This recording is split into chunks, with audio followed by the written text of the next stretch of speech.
buddy. That was a lucky catch. Barely caught it. But I'm gonna walk. It's just like 90% of my videos have been right through here lately. I'm gonna walk this entire curve and point out a couple interesting things about it. So stay tuned. Here we go. This is, I believe, a former W&O depot and is now an antique shop. And I've been in there a handful of times. I got some pretty cool stuff in there. And maybe, I don't know, I'd say about 3 or 4 years ago they painted everything. And it looks pretty nice for the most part, considering how old it is. And then, of course, here to the right is the AI Root Company. Back in the day, they were the #1 dealer of beekeeping equipment. And I'm assuming that they had a lot of beeswax and they got into making candles. And that's what they do now. They just make candles. So here's the B&O line that splits off, that the train just came down. And the B&O runs to the south that way to a company called Spray Products, and to the north about a mile and there's Kokosing Materials, and I think they make asphalt.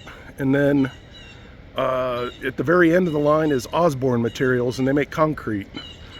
And to the south here, Spray Products is probably about 3 miles.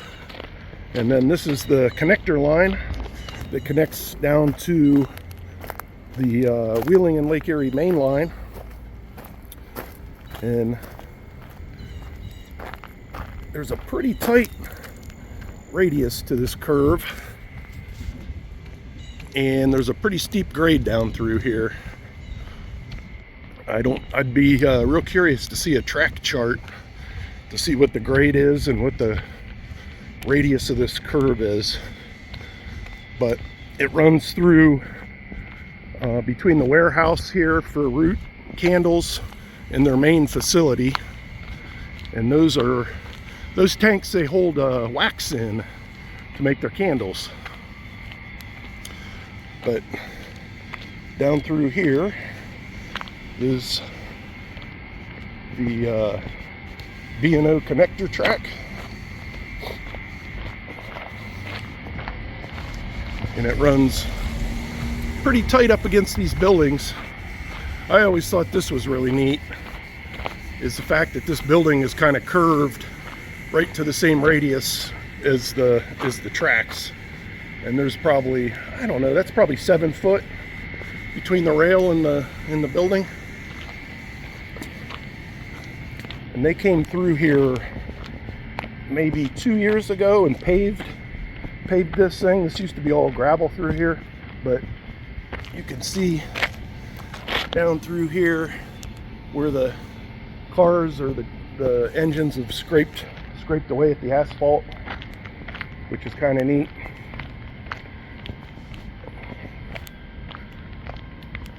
And they got some loading docks back here. And then I'll cross over here. Looks like he's hooking back up to these loads up here, and he'll probably be shoving these back up this way here in a bit. But one cool thing is this curve is so tight through here that it's got to swing way out this way before it does like a little turn move and goes back to connect into the main. But yeah, I'm pretty sure he's going to be coming right back up this way, so I'm gonna walk on down here and wait for him to push back up this way. He's got all these stone loads going up to probably Osborne Materials.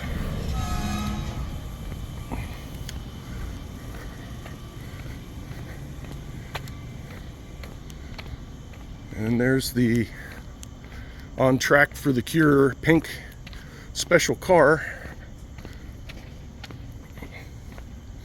that I think they debuted it this past spring. the shops painted it up, and it's kind of neat. And you can hear the air. You can hear the air getting put into everything.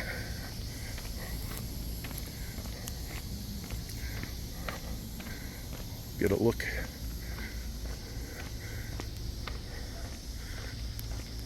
Look at this pink car. 230024 is the number, and there's 230023 and 22, and right on down the line. How they have them numbered is kind of neat, but 24 is the main one. And I'll say hi to this dude up here. He's always real nice to me. So, and then here we are. This is the little crossover they have between the main and the B&O. And this is State Street, right here by the depot.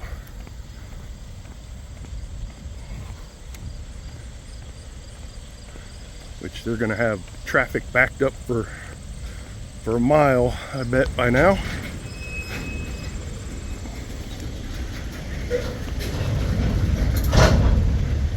Had this crossing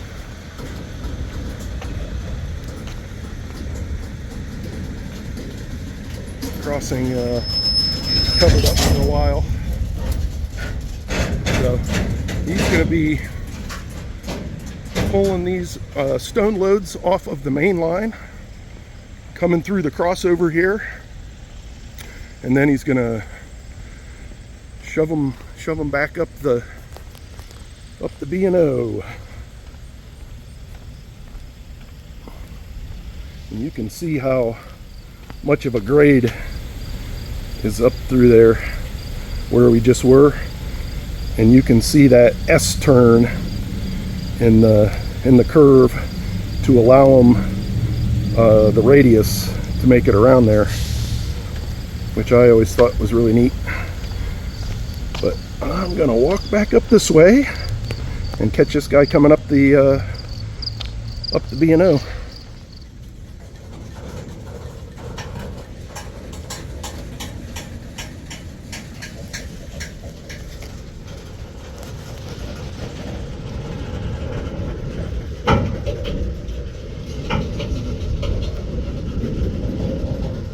Butterfly.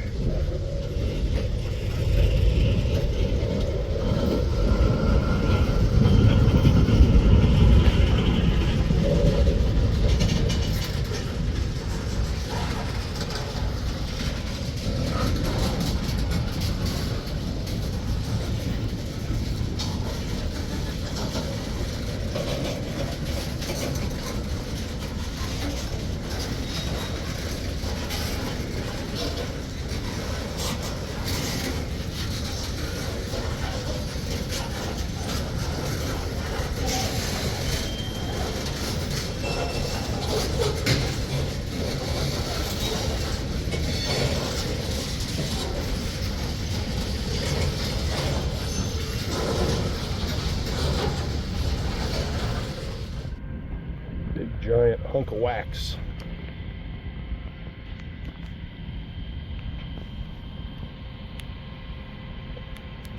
And it looks like they're throwing the switches down there, and he's going to start pushing up this way.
Well, that was pretty cool.